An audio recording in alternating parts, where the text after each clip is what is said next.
코로나19 이야기를 또 오늘 설교의 서두로 또 꺼내게 되는데요. 좀 거의 마무리되는 것 같았는데 여러분들도 어저께 뉴스를 통해서 보셨겠습니다만 춤추는 곳에서 이태원인가 어디에서 집단 발병을 했다. 아이들 이제 개학을 아마 이번 주간에 하는 걸로 내가 알고 있는데요.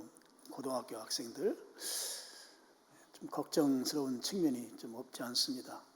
잘 마무리돼서 아이들 또 학교 가고, 지금 초등학생들 둔 부모님들은 삼중고를 겪고 있다고 그러더라고요. 집에서 아이들 봐주고 또 음식 챙겨 먹이고 숙제까지 다 해줘야 돼서 아주 쉽지 않다. 그래서 개학이 5월 달이면 다 되는 것으로 이렇게 알고 있었는데 이번에 이태원 춤추는 집이 별로 좋은 집도 또 아니라고 내가 얘기를 얼핏 들었는데, 어쨌든 집단 발병됐다고 하는 소식이 들려서 좀 안타깝지만 하나님께서 우리 민족을 사랑하시고 특별히 또 교회를 사랑하셔서 이제는 잠잠케 해줄 줄로 믿습니다. 그래서 여러분들이 예배당 나오는데 어려움이 없도록 하나님께서 그렇게 인도해 주실 것으로 믿고, 5월 달이 가정의 달인데 가정과 관련된 말씀을 제가 올해는 생략을 하고 계속해서 예배 이야기를 좀 계속 나누려고 합니다. 그래서 이번 주에도 예배와 관련된 말씀을 또 함께 나누고자 합니다. 예배와 관련해서 구약 성경의 아주 중요한 표현들, 특별히 우리 성경은 문장보다도 단어가 더 중요합니다. 단어를 통해서 한 단어가 그 단어의 앞에 부분과 뒤에 부분이 변화를 일으키면서 많은 의미를 담고 있거든요. 히브리어가, 헬라어도 마찬가지지만, 그리고 히브리어는 모음이 없기 때문에 정확합니다. 다르게 해석을 할 수가 없는. 그래서 하나님께서 성경을 히브리어로 주신 거에 또 다른 의미가 있어요. 어쨌든 그래서 단어가 아주 중요한데, 제가 지난주에 예배와 관련된 아주 중요한 표현 가운데 샤하라고 하는 표현을 나누었습니다. 샤하는 하나님 앞에 내가 드릴 수 있는 최고의 태도죠. 존경의 태도, 경외의 태도, 또 그분 앞에 서서 내가 어떻게 할 수 없는, 나로서는 이 하나님이라고 하는 그 엄청난 분 앞에서 내가 보일 수 있는 태도로서의 그 샤하, 그리고 그분 앞에 내가 무엇이든지 하겠습니다 하는 순종의 태도, 그런 태도를 담고 있다고 하는 것이 예배로서의 샤하를 말씀드렸고, 오늘은 아예 히브리 말을 설교 제목으로 했습니다. 아바드입니다. 아바드. 성경에 아바드라고 하는 말이 처음 나오는 것이 창세기 2장입니다. 창세기 1장은 일주일 동안 하나님께서 천지를 창조한 이야기를 말씀하셨고, 2장에 가서는 인간을 창조한 목적과 인간의 창조 과정을 설명하시면서 그때 이 아바드라고 하는 표현을 사용하시는데요. 창세기 2장 5절 한번 보시고, 저 빨간색으로 된 부분이 히브리 말로는 아바드입니다. 우리 같이 읽어보겠습니다. 여호와 하나님이 비를 내리지 아니하셨고 땅을 갈 사람도 없었으므로 들에는 초목이 아직 없었고 밭에는 채소가 나지 아니하였으며, 지금 예배 이야기를 하는데 땅을 간다고 하는 표현이 아바드라고 하는 히브리 말을 쓴다 하는 거죠. 그러니까 히브리 말에 아바드라고 하는 뜻이 경작한다고 하는 또는 일한다고 하는 그런 의미를 가지고 있습니다. 그러면서 동시에 우리말 성경에 오늘 여러분이 본문을 읽으면서 계속 반복되는 그 한 단어가 있습니다. 바로 섬긴다고 하는 단어죠. 매우 여러 번 반복돼서 나옵니다. 우리 성경에 나오는 섬긴다라고 하는 이 말의 원문이 바로 아바드입니다. 일한다고 하는 말, 경작한다고 하는 말, 씨 뿌린다고 하는 말이 아바드이고, 동시에 섬긴다 또는 봉사한다 이런 의미를 담고 있는 표현으로 우리 성경에 번역되어 있습니다. 그러니까 이런 의미를 동시에 담고 있는데 아주 또 중요한 것이 그럼 섬기고 봉사한다고 할 때 그 대상이 누구냐가 중요하죠. 대상이 그냥 사람일 경우에는 그냥 섬기고 봉사하는 것이지만 그 대상이 하나님일 경우가 이제 중요합니다. 하나님이면 섬긴다고 하는 말이 무슨 의미냐 하면 예배한다고 하는 의미입니다. 그래서 하나님이 대상일 때에 이 아바드라고 하는 표현을 우리말에 쓰면서 섬긴다라고 하는 용어로 대부분 많이 그렇게 번역이 되어 있어요. 예배라는 말로도 번역이 되어 있지만 그렇게 번역되어 있는 그 의미는 예배이다는 거죠. 하나님이 대상일 경우. 이것을 우리가 포인트로 잡고 이제 본문 내용 설명하기 전에 땅을 간다, 씨를 뿌린다, 일한다, 경작한다. 이게 이제 그 창세기 2장에 이제 처음 나오는데요. 우리가 이 일과 관련해서 한 가지 정리할 게 있습니다. 보통 우리는 일이라고 하는 것이 죄의 결과로 생겼다고 우리가 그냥 무의식 중에 정리하고 살고 있습니다. 원래는 일 안 하고 에덴 동산에서 과일이나 따먹고 노는 걸로 생각하는데 일이 왜 생겼는가? 죄 지어서 죄의 결과로 생겼다라고 이렇게 의도하지 않게 우리가 정리하고 산다는 말이에요. 그런데 실제적으로는 그렇지가 않습니다. 일이 죄를 지었기 때문에 죄의 결과로 생긴 것이 아니라 하나님께서 아담을 만들면서 아담을 창조한, 인간을 창조한 목적으로 일하는 존재로 하나님이 인간을 만드셨다고 하는 것이죠. 창세기 2장은 아직 죄짓기 전입니다. 죄짓기 전에 땅을 가는 존재, 아바드로 소개했다고 하는 것은 일하는 것은 인간의 본분이다 하는 거죠. 그래서 창세기 2장 5절 다시 한번 올려줘 보시겠어요? 거기에 보면 땅을 갈 사람이 없었으므로 들에는 초목이 아직 없었고, 그러니까 지금 조건이 일해야만 들판에 초목이 있는 거예요. 그죠? 그리고 밭에는 채소가 나지 않았다. 그러니까 아담이 일해야 초목이 무성하고 채소가 있어서 먹고 살 수 있도록 이제 그렇게 된다고 하는 것이죠. 그래서 우리가 보통 생업이라는 표현을 쓰는데 아주 이게 적절합니다. 성경이 말씀하는 대로 우리가 생업이라고 일을 표현할 때 아주 적절한 표현이라고 저는 생각합니다. 원래 하나님께서 인간을 창조한 계획, 목적은 일하는 존재로 인간을 만드셨고, 그렇다고 하면 우리는 일해야 행복합니다. 물론 일한다고 하는 것이 거기에 인컴이 많고 수입이 많고 적음에 의해서 일의 가치를 판단하는 것이 아니라 수입이 전혀 없는 그냥 자원봉사를 할지라도 일할 때 우리 하나님 그렇게 우리를 창조하셨으니까 일할 때 행복하다 하는 것이죠. 그래서 여러분 일하시기 바랍니다.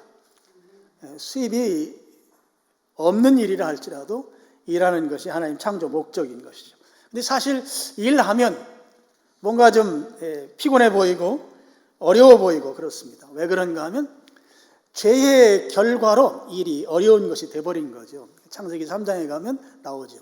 아담이 죄를 지은 이후에 땅이 저주를 받습니다. 그러니까 일터가 저주를 받는 거예요. 그래서 가시와 가시덤불과 엉겅퀴를 땅이 계속 생산해내기 때문에 거기에서 채소를 갖고서 열매를 먹고 채소를 통해서 살아가야 될 인간이 제대로 일하는데 그 결과들이 제대로 나오지 않으니까 일이 어렵고 힘들게 된 것이죠. 이것은 이제 죄의 결과이지만 원래 일이라고 하는 것은 하나님의 창조의 목적이다 하는 것이죠. 그래서 이 부분은 우리가 정리해야 합니다. 우리가 그냥 일반적으로 죄의 결과로 있는 것이고 원래는 그냥 노는 게 인간이다, 그렇지 않다 하는 것이죠. 근데 지금 오늘 이제 그걸 제가 설명하려고 하는 거 아니고, 이 아바드가 일한다, 경작한다, 씨 뿌린다 이런 뜻을 가지고 있으면서 동시에 섬긴다고 하는 의미가 있단 말이죠. 우리 성경의 많은 부분은 다 섬긴다라고 지금 번역을 그렇게 해놓고 있습니다. 그러면 이 일하는 것과 이 섬김의 관계성을 우리가 좀 보셔야 합니다. 그래야만 그 섬김이 하나님일 때 왜 예배가 되는지를 우리가 알 수가 있게 됩니다. 고대 시대에 계급사회 또는 봉건주의 시대가 있었죠. 그러면 그때는 지배계층과 피지배계층이 있었습니다. 지배계층은 왕이나 또는 영주나 귀족들이었고, 피지배계층은 평민이라든지 또는 노예라든지 하인 이런 사람들이었습니다. 그 두 관계가 지배계층은 피지배계층이 지배계층의 그 권위 또는 지위, 신분을 유지시켜주게 하기 위해서 이 피지배계층에 있는 사람들을 보호해주고 먹여주고 그들을 잘 챙겨줄 그런 사명 내지는 의무가 있었던 것이죠. 그리고 그런 보호와 챙겨주는 그 지배계층에 대해서 피지배계층은 종속관계로 있으면서 그들이 원하는 일을 하는 거죠. 섬기는 것입니다. 귀족들이 원하는, 지배자들이 원하는 대로 순종하는 관계 속에서 서로 한쪽은 보호해주고 먹을 것 챙겨주고 안전하게 지켜주는 자로서의 역할이지만, 반대로 그들의 지위와 신분을 유지시켜주기 위해서 종속되어 있는 피지배계층은 그들을 위해 섬기는 일을 했었던 것이죠. 그래서 이 상황을 그대로 하나님과 우리와의 관계로 와서 대입해 보면, 하나님은 우리를 지켜주시는 분이시죠. 보호해 주시고 인도해 주시고 공급해 주시는 분이시란 말이죠. 우리로 하여금 살아갈 수 있도록 이끌어 주시는 분이시죠. 그런 하나님의 보호하심과 인도하심과 챙겨주심을 입고 사는 우리는 그 하나님 앞에 우리가 그냥 있는 것이 아니라 그 하나님에 반응하는 거예요. 그 하나님을 섬기는 것이란 말이죠. 근데 하나님을 피조물 된 우리가 섬긴다고 할 때 그것을 뭐라고 표현하는가 하면 예배한다라고 표현한다 하는 거예요. 하나님을 섬기는 것은 무엇으로 나타나는가 하면 예배로 나타난다 하는 거예요. 그래서 이 섬김과 일이라고 하는 것이 그런 상관관계가 있고, 대상이 하나님이면 그 하나님께 대해서의 섬김은 바로 예배이다 하는 것입니다. 여러분, 이 섬김과 특별히 이 섬김이 예배라고 하는 사실은 성경 전체적으로 맥락으로 다 흐르고 있습니다. 성경을 관통하고 있습니다. 특별히 출애굽 과정을 보면 아주 그대로 다 적나라하게 잘 나타나고 있습니다. 여러분, 출애굽한 목적이 가나안 땅에 가서 사는 것이 아닙니다. 그걸 여러분 아셔야 합니다. 출애굽의 목적은 하나님을 섬기는 것이 목적입니다. 바꿔 말씀을 드리면 그들이 출애굽해야 되는 목적, 이유가 있다면 그것은 하나님을 예배하는 것이 목적이라고 하는 것이죠. 성경이 여러 구절이 그것을 소개하고 있는데요. 시간이 걸리더라도 제가 성경 여러 구절을 오늘 또 소개를 좀 하려고 합니다. 출애굽기 3장 12절 한번 보시죠. 3장 12절 보면 이 내용은 어떤 내용인가 하면, 하나님께서 이제 모세를 통해서 애굽에서 고난받고 있는 이스라엘 민족을 구원해 주시기 위해서 모세를 지도자로 부르시는 과정 가운데 있는 내용이에요. 12절, 하나님이 이르시되 내가 반드시 너와 함께 있으리라.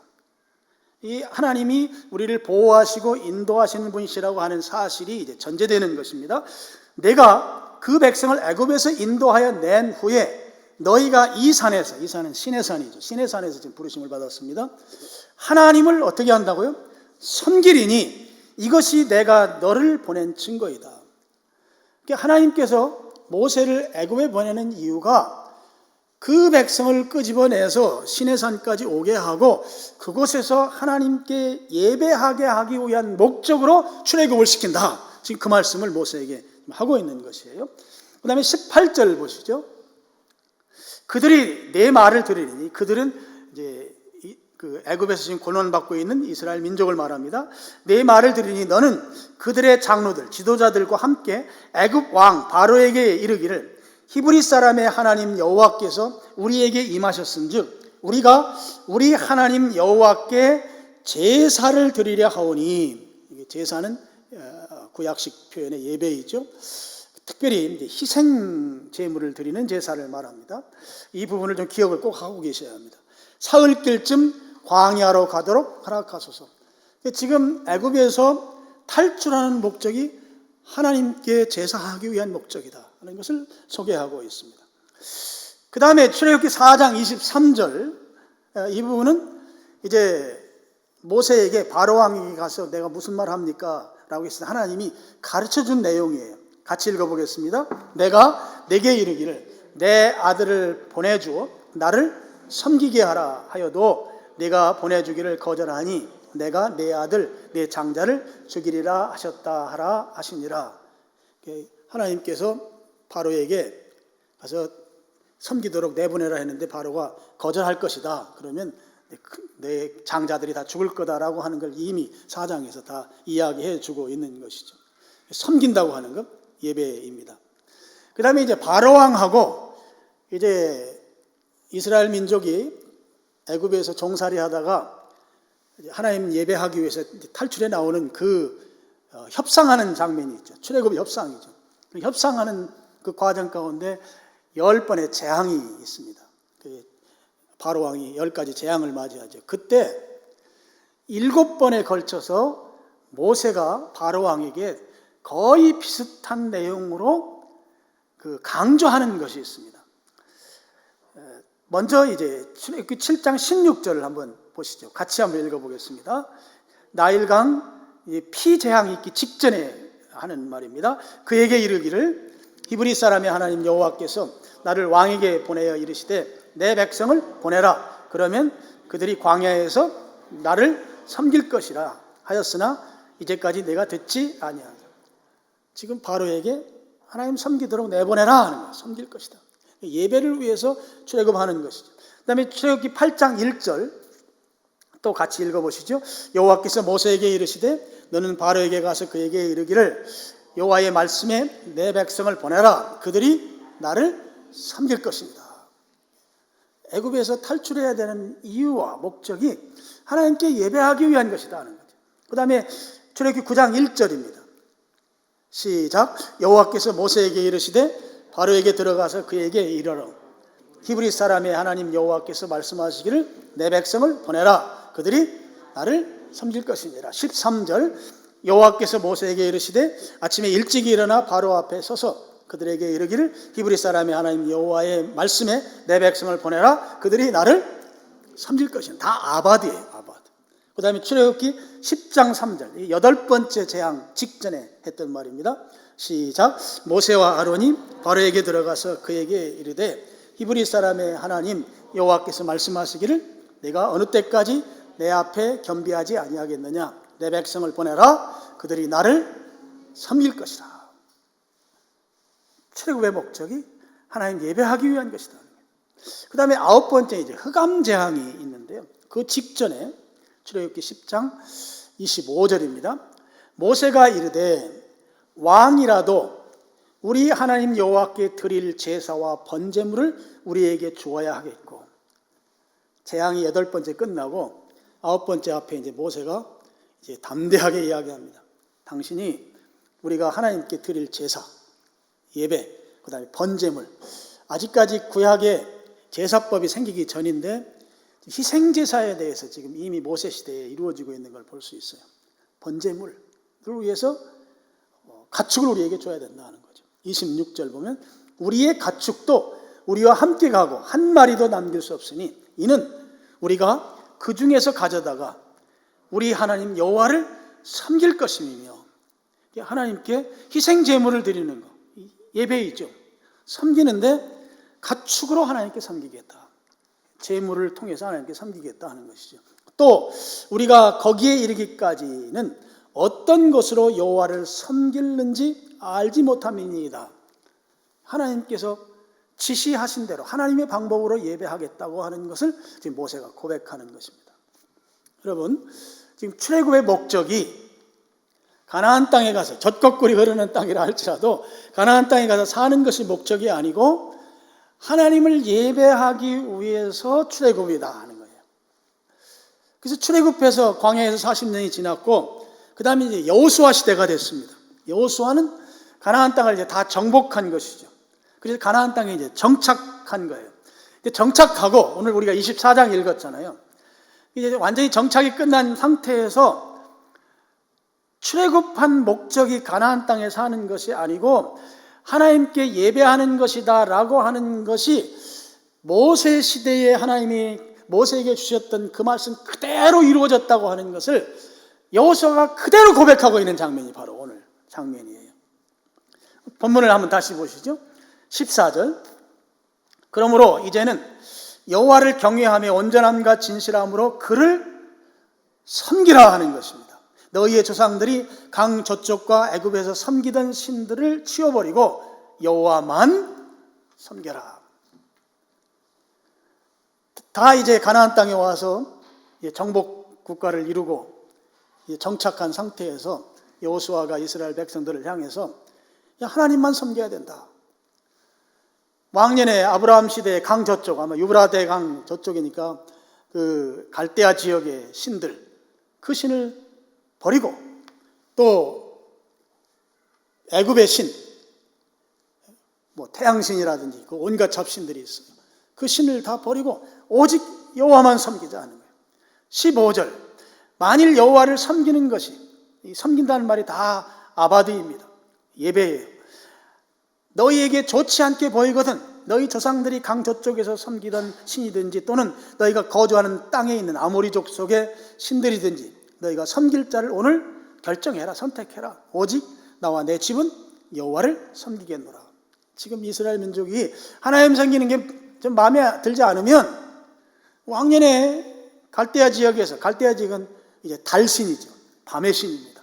밤의 신을 섬기든지 아니면 애굽의 태양신을 섬기든지 아니면 지금 가나안 땅에 있는 그 토착신을 섬기든지 너희들이 선택해라 하는 거예요. 나는 하나님 섬기겠다. 그랬을 때 이 백성들의 반응이 16절이죠. 백성이 대답하여 이르되 우리가 결단코 여호와를 버리고 다른 신들을 섬기기를 하지 아니하오리니 하나님만 섬기겠다고 백성들이 거기에서 여호수아와 동일한 태도를 갖고 있는 걸 볼 수 있습니다. 그럼 그들이 왜 하나님만 섬기는지에 대해서 17절과 18절이 소개하고 있어요. 17절은 그 내용을 보면 애굽에서 탈출시킬 때 하나님의 그 역사하심, 바로 출애굽 과정에서 하나님의 보호하심과 인도하심이라고 하는 하나님께서 바로 통치자로서 그들을 지켜주신 것에 대해서 그들이 이제 섬김으로 반응하는 것이죠. 그 다음에 18절은 아모리 족속을 우리 앞에서 쫓아내셨다. 그래서 안전하게 가나안 땅에 정착해서 살 수 있도록 만들어주신 그 하나님의 지켜주심에 대해서 반응으로 그들이 하나님을 섬기겠다고 하는 것이죠.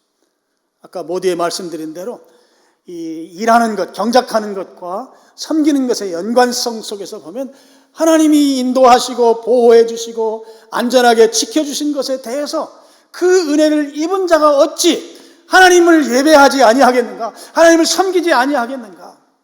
섬김으로 반응하겠다. 바로 예배하겠다고 하는 그 고백이, 그 이유가 17절과 18절입니다. 그런 차원에서 보면 이 아바드가 갖는 예배의 모습이 두 가지 특징적으로 나타납니다.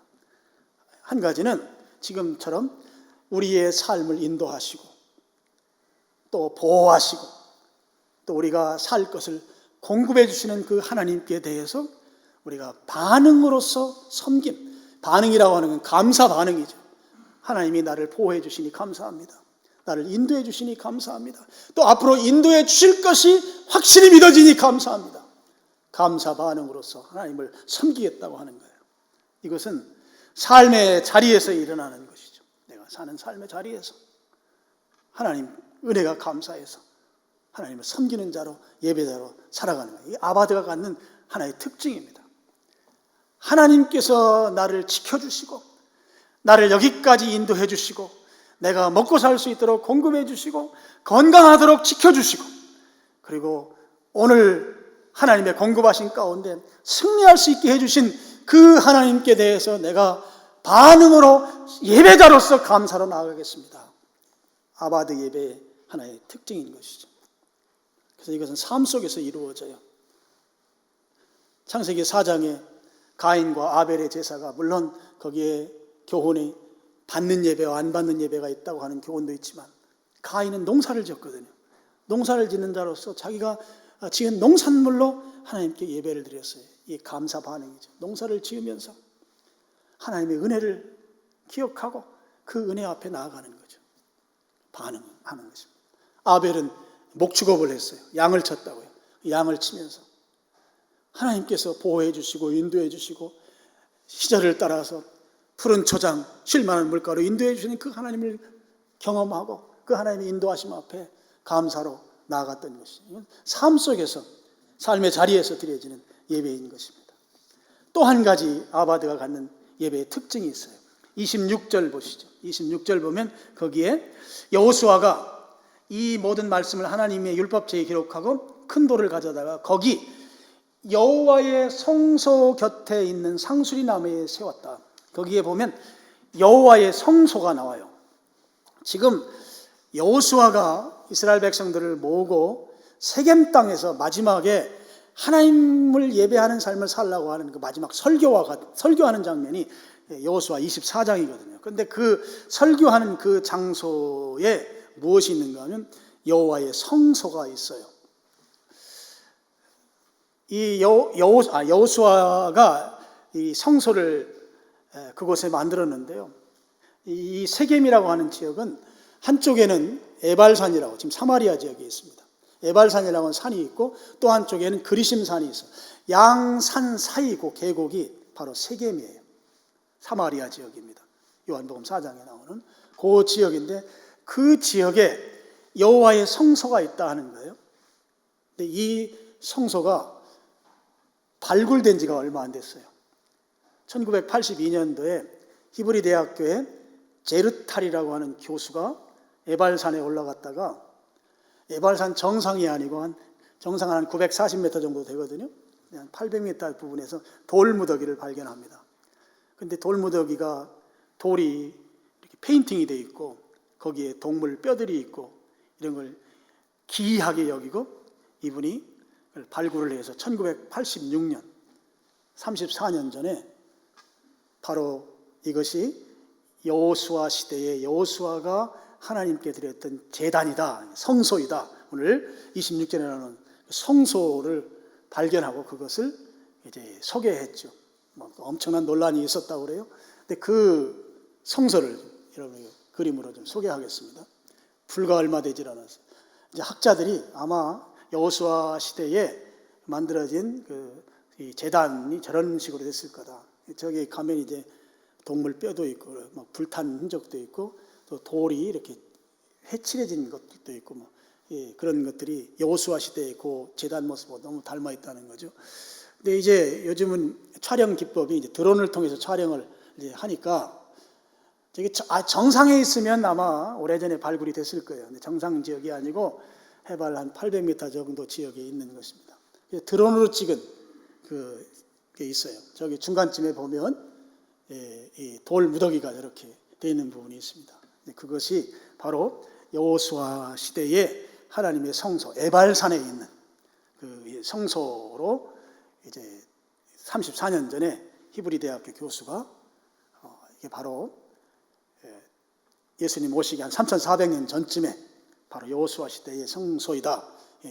그곳에서 제사를 드렸던 장소가 바로 이곳이다 하는 거죠. 아까 제가 여러분이 기억하라고 했던 거 있잖아요. 바로 이 제물을 드리는 번제물을 드리고 희생제사, 짐승을 죽여서 드리는 제사가 여호수아 시대에 이루어졌다고 하는 것을 저 제단이 이제 알려주고 있는 것이죠. 그럼 저 제단을 통해서 이 아바드가 갖는 또 한 가지 특징, 아주 중요한 특징 하나를 우리에게 소개해 주는데요. 바로 무엇인가 하면 바로 이 제사 제도를 통한 공동체가 드리는 예배라고 하는 특징이 아바드라는 예배의 그 의미 가운데 있다고 하는 것입니다. 이 아바드는 그냥 개인이 드리는 예배가 아니고 함께 드리는 예배의 의미를 담고 있다고 하는 거죠.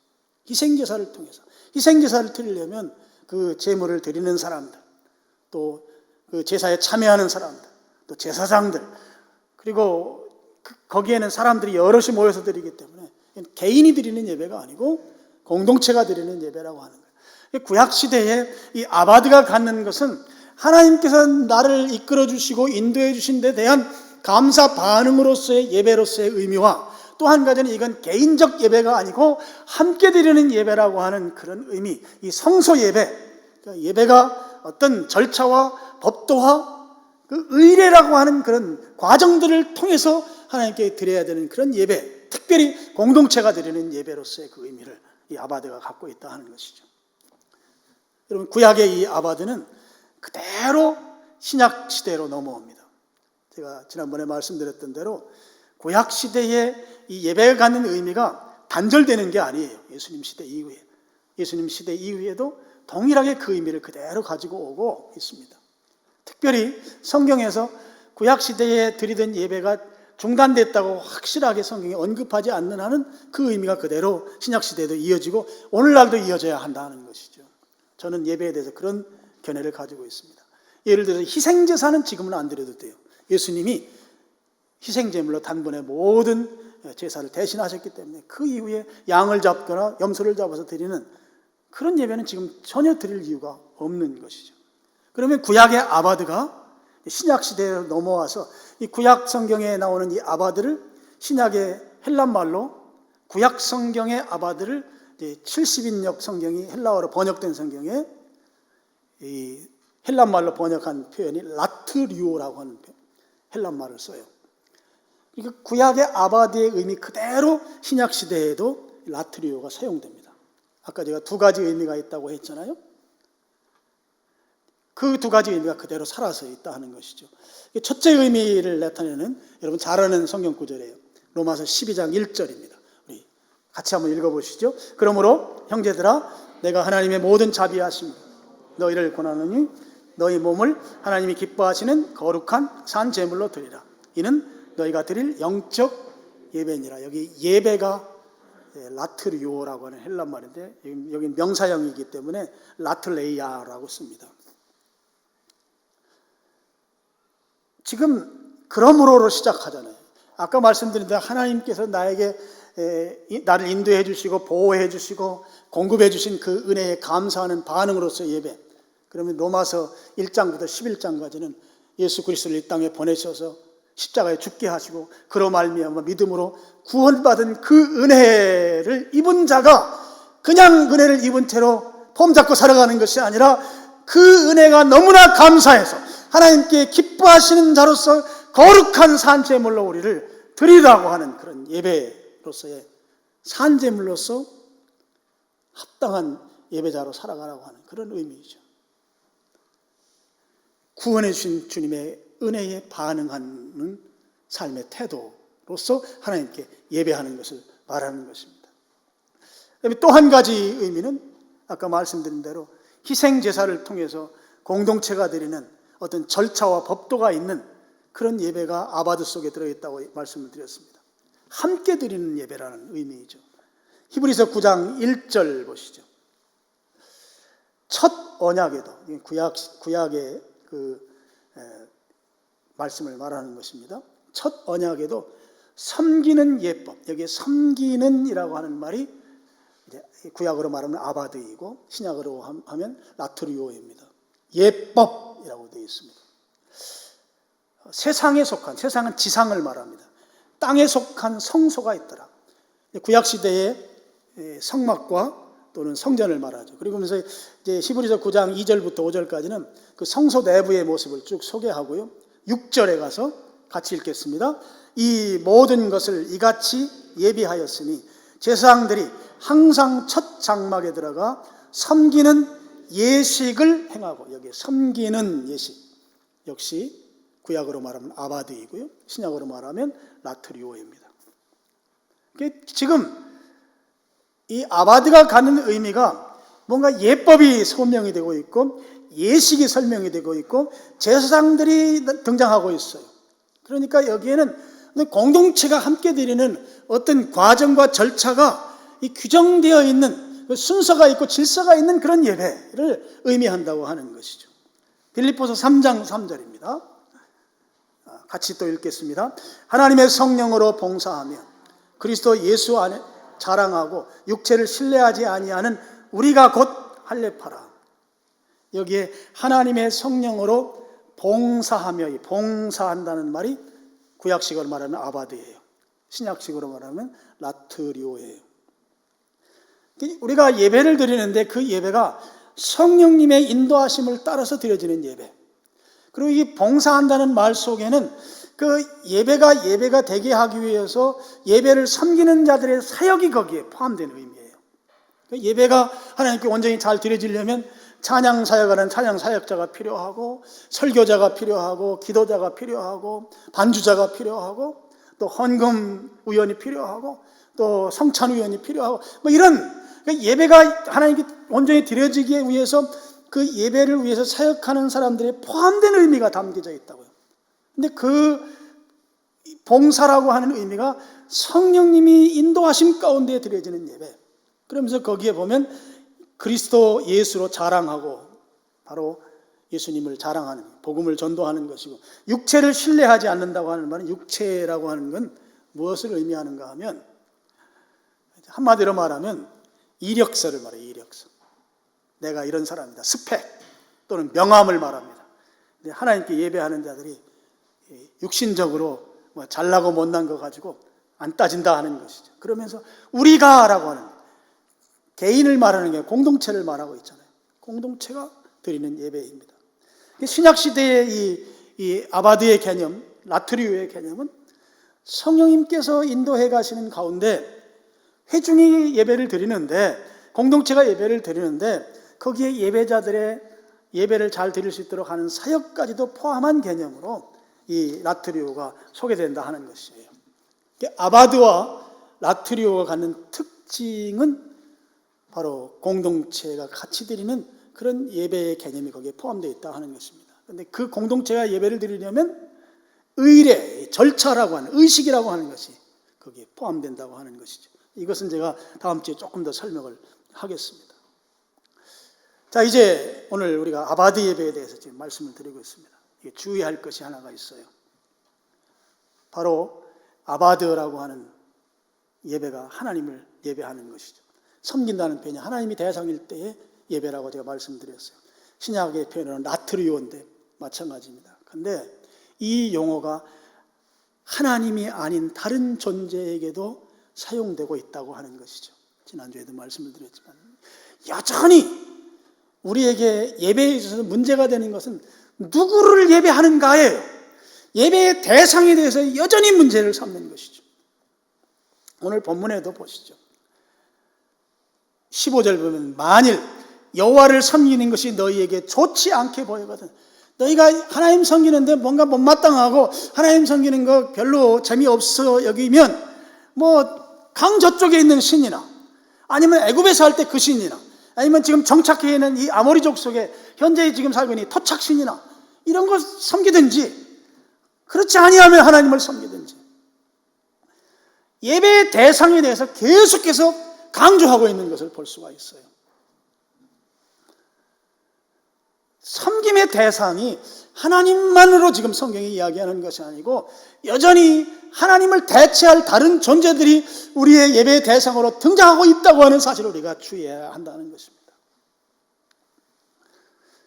예수님을 시험했던 마귀의 그 시험 장면이 마태복음에 나오는데요. 3번 시험했잖아요. 그 중에 마지막 시험, 마태복음 4장 8절부터 11절까지를 제가 읽으면서 설명하겠습니다. 마귀가 또 그를 데리고, 예수님을 데리고 지극히 높은 산으로 가서 천하만국과 그 영광을 보여, 천하만국과 그의 영광은 한마디로 말하면 세상에서 내가 얻을 수 있는 모든 좋은 것들 다, 내가 세상에서 얻을 수 있는 좋은 것 모두 다를 말한다고 보시면 됩니다. 그걸 보여주고 이르되, 만일 9절, 만일 내가 내게 엎드려 경배, 지난주에 설명드렸죠. 프로스케네오예요. 엎드려서 내게 예배하기만 하면 이 모든 것을 다 예수님께 주겠다. 마귀가 그렇게 꼬인 것이죠. 10절 예수님 대답입니다. 우리 같이 읽겠습니다. 이에 예수께서 말씀하시되, 사탄아 물러가라.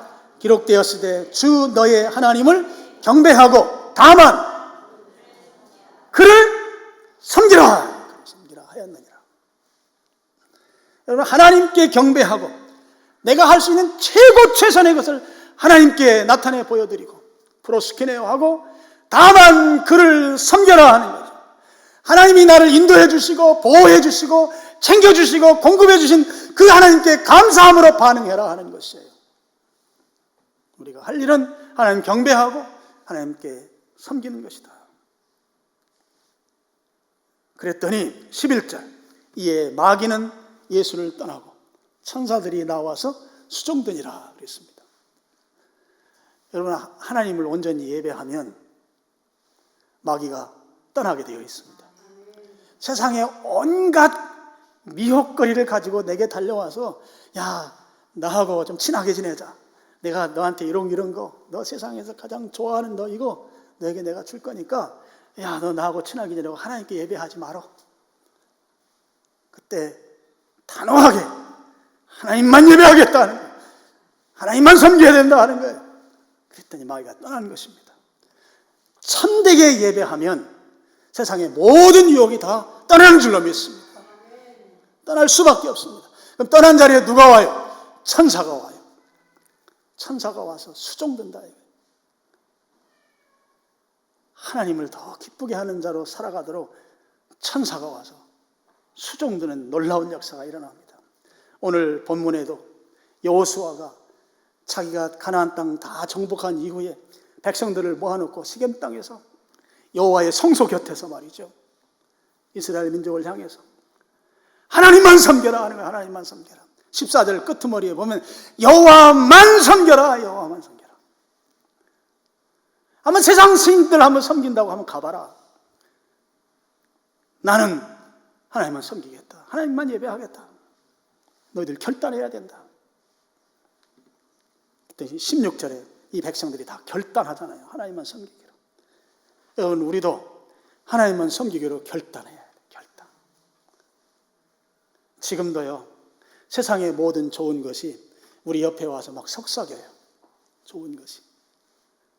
나하고 친하게 지내자. 나를 섬겨라, 나를 섬겨라. 어떤 분이 써놓은 글에 우리 한국 사람들에게 3대 우상이 있대요. 3대 우상. 1번 재물, 돈. 2번 유행, 세상 문화. 유행 따라 사는 것도 제멋이지만 유행. 그다음에 3번째, 충격받지 마세요. 자식. 저는 우상을 규정하게 그렇게 규정합니다. 하나님이 아닌 다른 것이 하나님의 버금갈 정도로 그렇게 내가 여기고 인정하는 것, 이건 전부 다 우상인 것이죠. 그러니까 바꿔 말씀드리면 하나님을 예배하는 것이 훼손되게 만드는 내 인생의 여러 요소들, 이게 전부 다 우상이란 말이에요. 하나님을 예배하는 이 가치를 훼손하는 것들. 근데 그 대표적인 것이 그분 이야기에 의하면 돈과 유행과 자식이라는 거예요. 지금 여전히 우리들 옆에서 속삭이고 있는 거죠. 나하고 친하게 지내자고. 하나님 말고 세상에서 얻을 수 있는 이거 얻으면 너 괜찮은 삶 살 거야 라고 하는 그 속삭임에 달려드는 것이 지금 우리 시대에도 여전히 아주 강력하게 우리에게 달려들고 있다 하는 것입니다. 그럴 때 예수님께서 그런 거예요. 사탄아 물러가라 하는 것입니다. 나는 하나님만 경배하고 하나님만 섬기겠다. 여호수아가 동일하게 말했잖아요. 하나님이 섬기기에 15절 너희에게 좋지 않게 보이거든. 하나님 섬기에 별 재미 못 보는 것 같거든. 한번 세상으로 나가봐. 세상에서 섬겨봐. 가봐야 별 볼 일 없어. 나는 하나님만 섬길 거야. 하나님만 예배할 거야. 그러면 사탄이 떠난다는 것이에요. 그리고 천사가 와서 수종든다는 것입니다. 여러분, 예배 잘 드리면 세상의 유혹을 이길 수 있습니다. 예배 잘 드리면. 그 예배 잘 드리는 것이 그러면 세상이 저렇게 재미있는데 재밌는 거를 못하고 사는 게 억울해서. 근데 이 예배의 삶이 주는 그 기쁨과 희열은 세상의 것은 정말 찰나적이고 순간적이죠. 그리고 후회를 낳아요. 이번에도 이태원 무슨 클럽이 그 동성 그런 사람들 모이는 그런 술집이라더라고. 그러니까 누가 어떻게 왔다 갔는지도 잘 모른대. 그런 게 더 걱정인 거예요. 하나님 예배하면 거룩해지거든요. 세상에 주는 것과 다른 기쁨이 있어요. 기쁨. 이 기쁨은 환경을 초월합니다. 상황을 초월하는 기쁨이 있어요. 이 기쁨으로 살아가는 거예요. 여러분, 그런 은혜가 오늘 여러분에게 있기를 축복합니다. 여러분, 이 아바디의 예배, 두 가지, 하나님이 나를 보호해 주시고 인도해 주시고 지켜주시고 공급해 주신 데 대해서 내가 가만히 있을 수 없어요.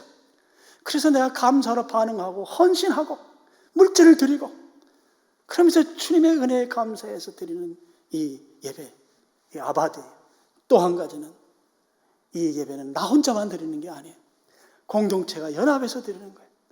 그래서 그 속에는 예배의 의례가 있어요. 제가 다음 주에 설명할 거예요. 의례. 질서가 있단 말이죠. 같이 드리기 때문에. 여호수아 시대에 하나님 앞에 그 성소, 에발산에 있는 성소에서 예배를 드렸던 것처럼 그렇게 같이 드리는 공동체로서의 예배의 의미가 아바드 라트리오에 있다는 것이죠. 오늘 그런 예배로 하나님만 섬기는, 그러므로 인해서 마귀는 물러가고 천사가 수종드는 그런 승리하는 예배자들 다 될 수 있기를 주님의 이름으로 축원합니다. 하나님 아버지 감사합니다.